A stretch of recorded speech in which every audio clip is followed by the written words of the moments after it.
Bonjour à tous. Aujourd'hui, nous allons essayer de comprendre ce qu'est l'esprit de Jézabel. Écrit à l'ange de l'église de Thyatire. Voici ce que dit le Fils de Dieu, celui qui a les yeux comme une flamme de feu et dont les pieds sont semblables à de l'airain ardent.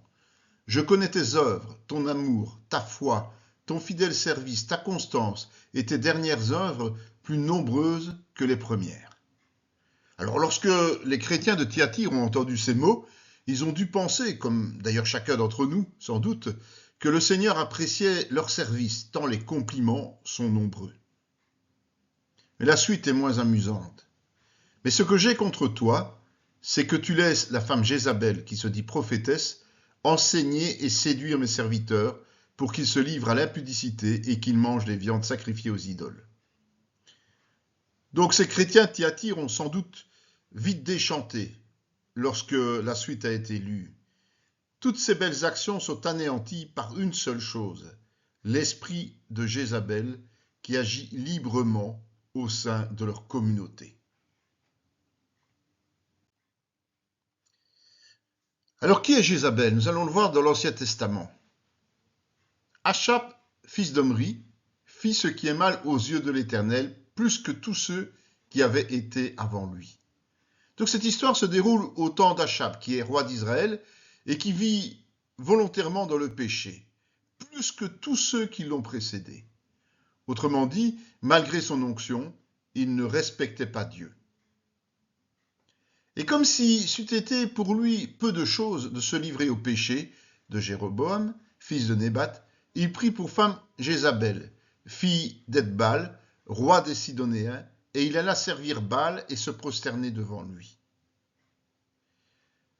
Non seulement il faisait pire que son prédécesseur, mais il a épousé une païenne, Jézabel, et il sert Baal.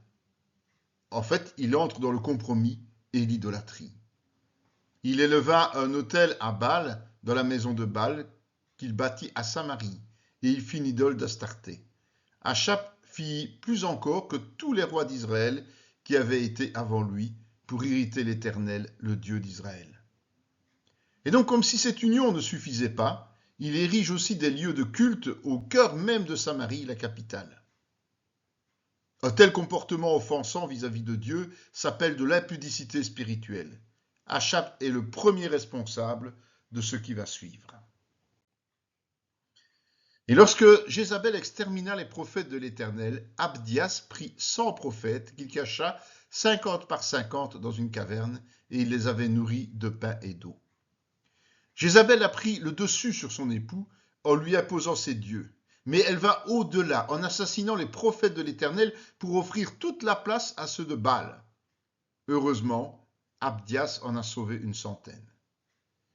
Quelqu'un de la trempe de Jézabel fera tout dans la communauté pour éloigner ceux qui sont réellement appelés à servir Dieu, en refusant leur entrée en fonction, en les dénigrant et en plaçant des loups ravisseurs. La réaction du prophète Élie. Alors Élie s'approcha de tout le peuple et dit, « Jusqu'à quand clocherez-vous des deux côtés? Si l'Éternel est Dieu, allez après lui. Si c'est Baal, allez après lui. » Le peuple ne lui répondit rien. Le vrai serviteur de Dieu doit intervenir, contrairement aux responsables de l'église de Thyatire, en faisant face à l'adversaire et à ses subordonnés. Le peuple est appelé à faire un choix clair entre l'Éternel et Baal. Comme Jésus l'expliquera plus tard, le chrétien ne peut servir deux maîtres à la fois. Outre cet ultimatum, Élie remporte le combat spirituel contre les prophètes de Baal et Astarté et les élimine. Celui qui marche dans la vérité ne peut pas demeurer muet lorsqu'un esprit de Jézabel est présent dans sa communauté. Il doit prendre autorité et mettre fin à ses exactions. Achab dépassé par la situation. Achab rapporta à Jézabel tout ce qu'avait fait Élie et comment il avait tué par l'épée tous les prophètes. Jézabel envoya un messager à Élie pour lui dire « Que les dieux me traitent dans toute leur rigueur si demain à cette heure je ne fais de ta vie ce que tu as fait de la vie de chacun d'eux. » Jézabel n'était pas présente lors du combat entre Élie et les prophètes de Baal.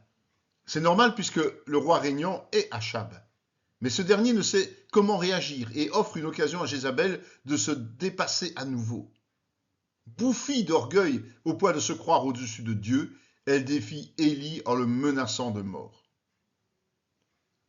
Une personne agissant selon l'esprit de Jézabel ne sera pas souvent publique, mais derrière un serviteur faible spirituellement, afin de s'en servir comme d'une marionnette. Son orgueil est tel qu'elle imaginera jamais un échec lorsqu'elle entame une action de rébellion contre Dieu et ses serviteurs. Achab le capricieux. Achab rentra dans sa maison, triste et irrité, à cause de cette parole que lui avait dite Naboth de Jizréel. Je ne te donnerai pas l'héritage de mes pères. Et il se coucha sur son lit, détourna le visage et ne mangea rien.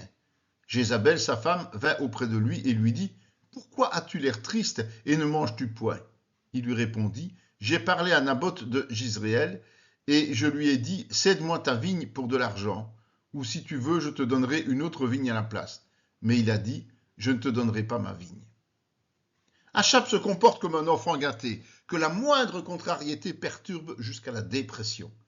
Naboth a refusé de lui céder un vignoble qu'il convoitait uniquement par envie, pas par besoin. Alors Jézabel, sa femme, lui dit « Est-ce bien toi maintenant qui exerces la souveraineté sur Israël ? Lève-toi, prends de la nourriture et que ton cœur se réjouisse. Moi, je te donnerai la vigne de Naboth de Jizréel. » Jézabel plonge dans la faille d'Achab pour prendre encore plus d'autorité sur son mari. Il est roi, il a donc tous les droits et elle va régler elle-même le problème. La convoitise est un danger mortel qui permet à cette femme d'usurper l'autorité de son mari, contrairement à ce qu'enseigne Éphésien. L'esprit de Jézabel est donc un usurpateur de l'autorité spirituelle. Jézabel, la meurtrière. Et elle écrivit au nom d'Achab des lettres qu'elle scella du sceau d'Achab et qu'elle envoya aux anciens et aux magistrats qui habitaient avec Naboth dans sa ville. En fait, Jézabel n'hésite pas à écrire au nom d'Achab et à utiliser son sceau royal de sorte que les destinataires penseront agir sur ordre du roi. Voici ce qu'elle écrivit dans ses lettres. Publiez un jeune, placez Naboth à la tête du peuple et mettez en face de lui 2 méchants hommes qui déposeront ainsi contre lui. Tu as maudit Dieu et le roi, puis menez-le dehors, lapidez-le et qu'il meure. Donc elle ordonne un procès truqué contre Naboth, avec de faux témoins et une condamnation à mort et l'exécution. Jézabel est vicieuse. Elle n'a ni limite morale, ni le moindre remords. Elle ôte une vie pour un lopin de terre inutile. Et ils envoyèrent dire à Jézabel, Naboth a été lapidé et il est mort. Lorsque Jézabel apprit que Naboth avait été lapidé et qu'il était mort, elle dit à Achab, lève-toi, prends possession de la vigne de Naboth de Jizréel, qui a refusé de te la céder pour de l'argent, car Naboth n'est plus en vie, il est mort. Donc pour elle, la vie continue, comme si rien ne s'était passé. L'heure de vérité. Achab dit à Élie, m'as-tu trouvé, mon ennemi ? Et il répondit, je t'ai trouvé parce que tu t'es vendu pour faire ce qui est mal aux yeux de l'Éternel. Élie et Achab sont du même peuple et sont censés servir le même Dieu. Pourtant, le roi considère le prophète comme son ennemi, plutôt que de l'accueillir en tant qu'allié envoyé de la part de Dieu pour l'aider à marcher dans la vérité. Élie lui révèle sa vraie nature. Achab s'est vendu en pratiquant l'idolâtrie. Se vendre, ce n'est pas être faible, c'est faire un choix conscient de rébellion vis-à-vis de Dieu par intérêt personnel. Il n'y eut personne qui se soit vendu comme Achab pour faire ce qui est mal aux yeux de l'Éternel, et Jézabel, sa femme, l'y excitait.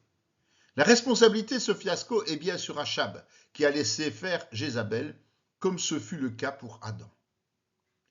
C'est bien de recevoir des responsabilités. Encore faut-il les assumer dignement devant Dieu, car aucune excuse ne sera retenue au moment de nous présenter devant le Seigneur. Le moment de payer. Dès que Joram vit Jéhu, il dit « Est-ce la paix, Jéhu ?» Jéhu répondit « Quoi, la paix ? Tant que durent les prostitutions de Jézabel, ta mère, et la multitude de ses sortilèges. » Jésus a été choisi par Dieu pour mettre fin à ces exactions.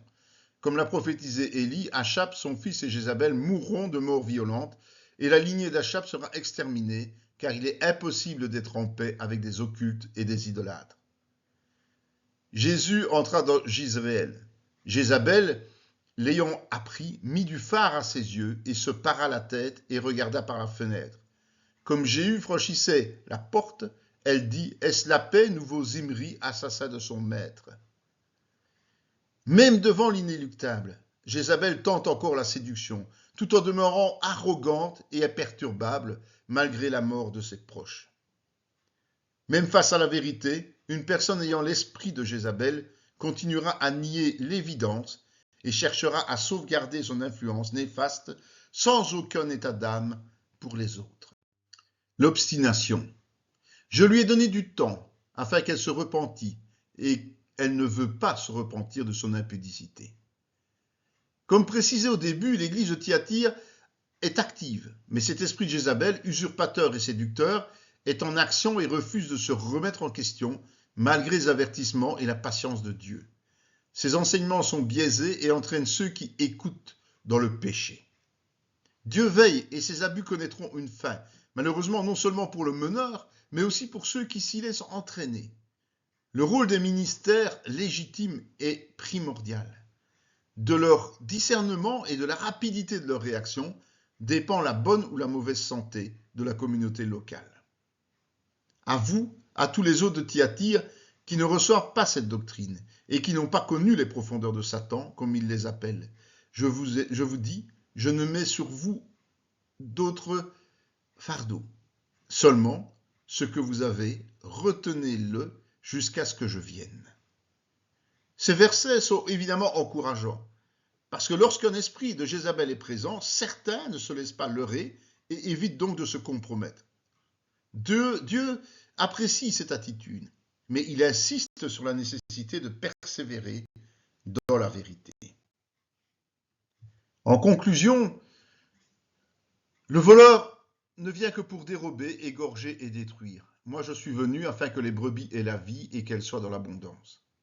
Un esprit de Jézabel ne veut pas du bien aux autres. Il désire le pouvoir.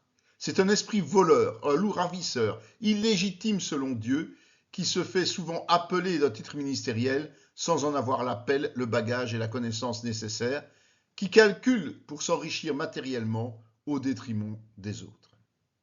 Même et surtout si une église fonctionne dans la vérité, elle ne peut pas laisser un esprit de Jézabel s'installer et doit réagir en cas de tentative de déstabilisation.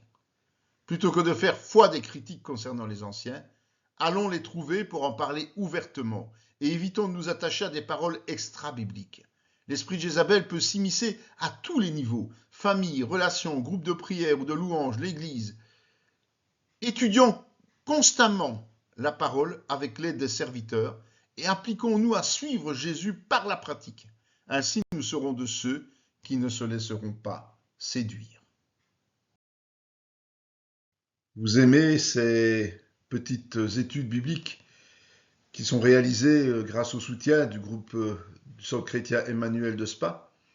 Eh bien, vous pouvez nous rejoindre sur ces différents sites et partager avec nous afin de nous édifier les uns les autres. Merci.